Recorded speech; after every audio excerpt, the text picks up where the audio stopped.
Hey, Daily Doses. This is Pastor Larry here. And this week we're taking a look at the book of Proverbs. And I was asked to share one of my favorite Proverbs, which is impossible. If you know me, you know that Proverbs is my favorite book in the entire Bible.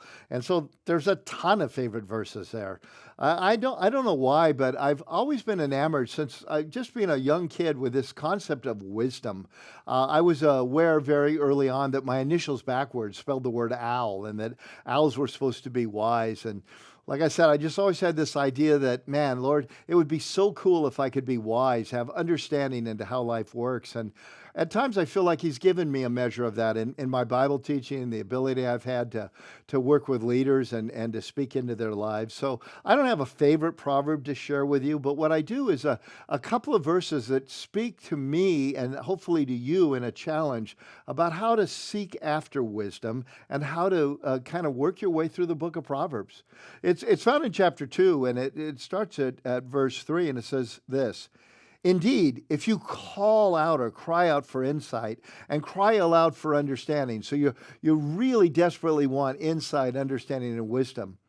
If you look for it as you look for silver and search for it as you would search for hidden treasure, then you will understand the fear of the Lord and find the knowledge of God, for the Lord gives wisdom.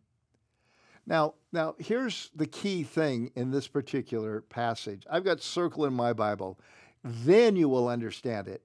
If you seek for it like silver, if you seek for it like hidden treasure. Now, how do you seek those things?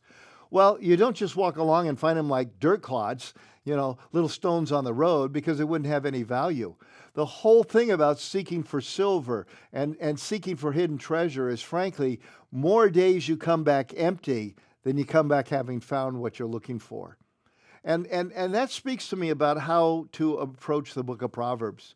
For about 17 years at one point in my life, pretty much every single day, I read whatever proverb corresponded to the date of the month. There's 31 chapters there. So the 31st chapter wasn't read in February, only 28, except for a leap year. But most of the time I was reading them. And what I would find is on the 7th of November, chapter 7 was kind of a waste. It was like silver. It was like hidden treasure. That's nothing that speaks to me today.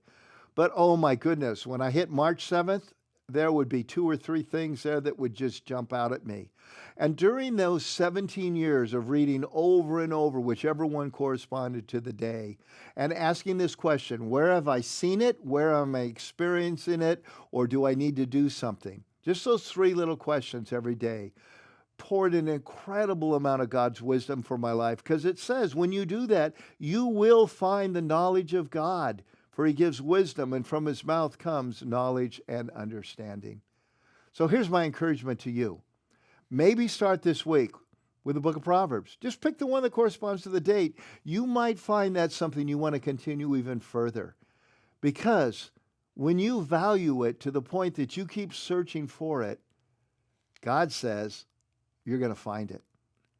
And with wisdom, God also says in the rest of this book, comes honor, comes long life, and comes the joy and the satisfaction that we search for. Proverbs. My favorite one? I don't know. But here's a couple of important ones. I hope you find them helpful.